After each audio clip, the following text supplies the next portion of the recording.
Bookwriting and songwriting are twin flames. It's not even a question. They're the closest relatives as far as artistic and creative expressions of human beings really can get. They're as close as you can get. And they're practically matches, just begging for anyone to find their similarities and how closely related they are exactly. You could learn a lot about each of them by understanding how one connects to the other, how one relates to the other. First and foremost, they are producing sounds. One produces sounds that your ears hear. You hear a song, and it goes directly in your ears. You feel it. You might feel the actual vibrations of it too, physically. But with writing, these words are being read by the eyes, and then they light up in your brain. Or they can read Braille. It's the same effect, and they create reverberations too. You're hearing. It's like sound. It's like the final processing step of sound, but directly into your brain. Writing is kind of like, it's like a quantum leap. It's just like the jump cut straight to your head, straight to your thoughts. Sound is interpreted and processed, and a song may sound different depending on where you're listening to it. You may be listening to a song from a little phone that doesn't have any bass frequencies or anything like that, or an old school TV. I got one right next to me. It's really old TV, and it has some interesting sound to it, but it's not really capturing the full depth of, I'm sure, what an artist put into it when they recorded their song. Same thing with writing too. Depending on where you're reading it off, a little document you just found somewhere. Like, I'm looking around, because that's where it could be anywhere, and where you read it matters. Just like where you listen to a song matters. Just like when in your life you listen to it matters, and you may relate to it a little more depending on the era of your life. Same with writing too. It may connect with you a little more depending on what stage or phase of your life you're in. Not necessarily what age, even just where you find yourself in, at what moment, at what place in time, because it really varies. It doesn't matter how old you are, how young you are. You can encounter any stage of life at any point. It's not really something that's linear. It's very relative, and writing and songs reveal that to people. They show them about themselves, where they are, what things matter to them, what they value. And I find it very, very important to acknowledge that similarity, because it allows us to understand both even more so. I really do believe that any writer could be a musician, where they excel at musicianship, and not just being able to play an instrument well, but being able to come up with their own melodies, being able to hear music if they really wanted to, not like anything they've ever heard before, just hearing the melodies come to them, and then they play them, and then they make them into songs. It's some of the best music, right? It comes from that. It's not premeditated. It's not studied in the lab, and manufactured. You hear stuff like that, and it doesn't really sound right. It never does. It might just sound fake or dull or lifeless. It may be technically pleasing, right, but not really. It's not memorable.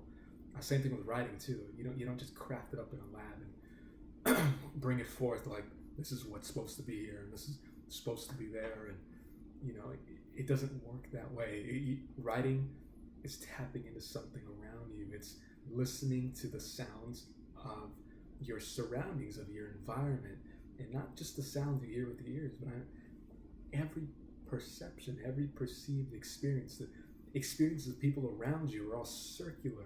They're circulating around you, and where you find yourself in, who is in your life, where do you live, all that stuff, it connects. With songs and music, there was always a clear trend.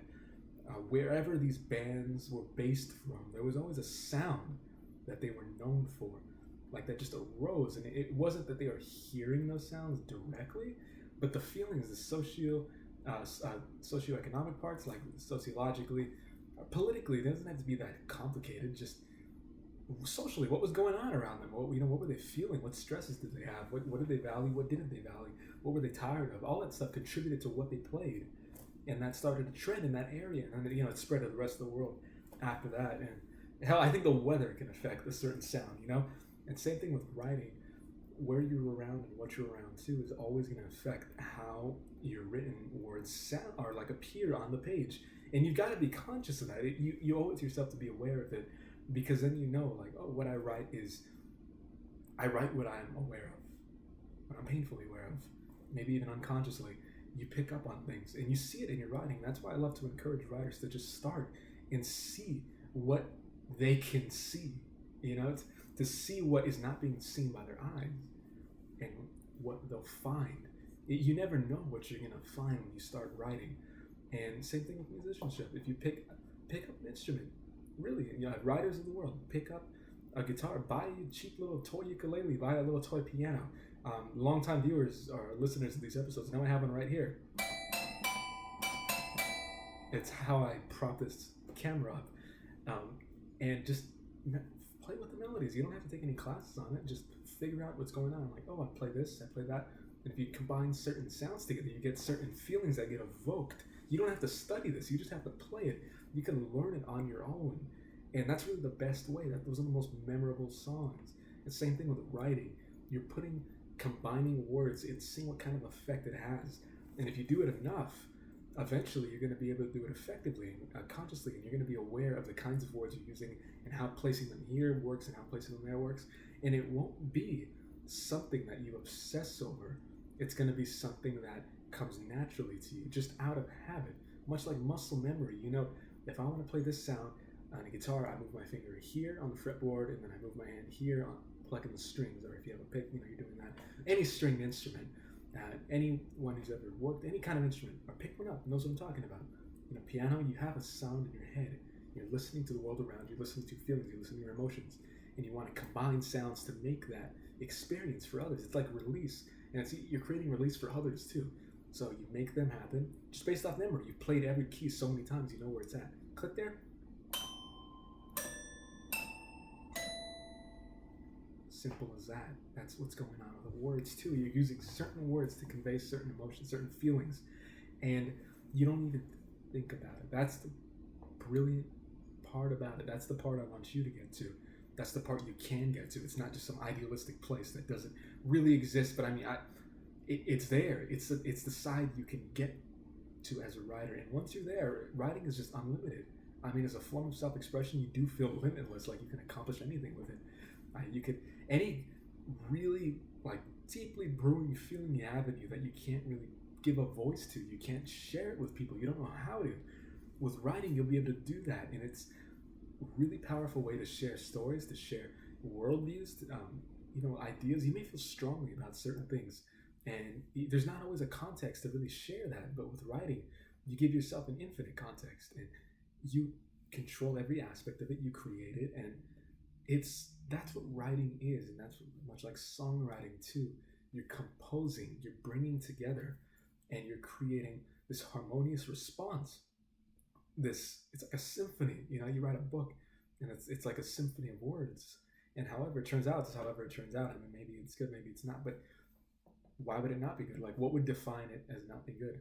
Probably it was forced. It felt like it was copy and pasted. You didn't really come up with that stuff, and it just feels like a Frankenstein's monster of a book.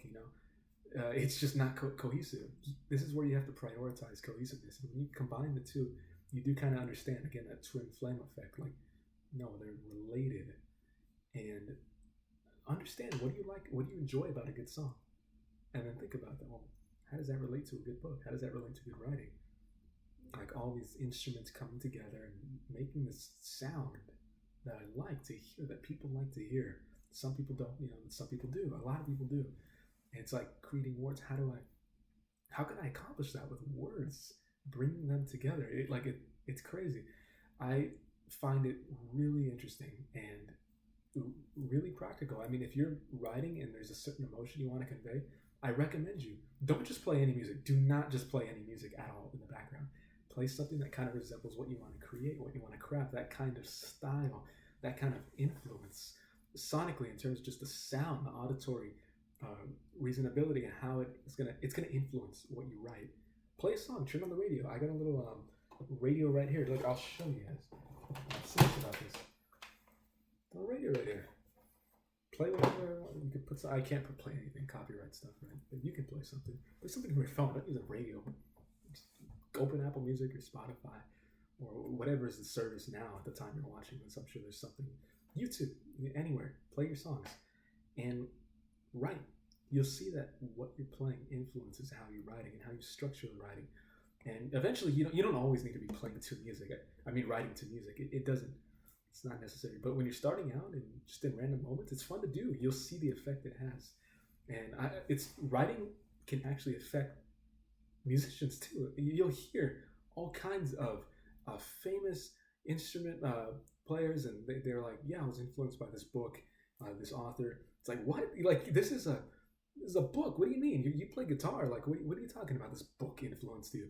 Like, you're a vocal. You sing. What the hell does that have to do with your vocal cord? Like the lyrics that you write? Like, oh, it all starts connecting a little more.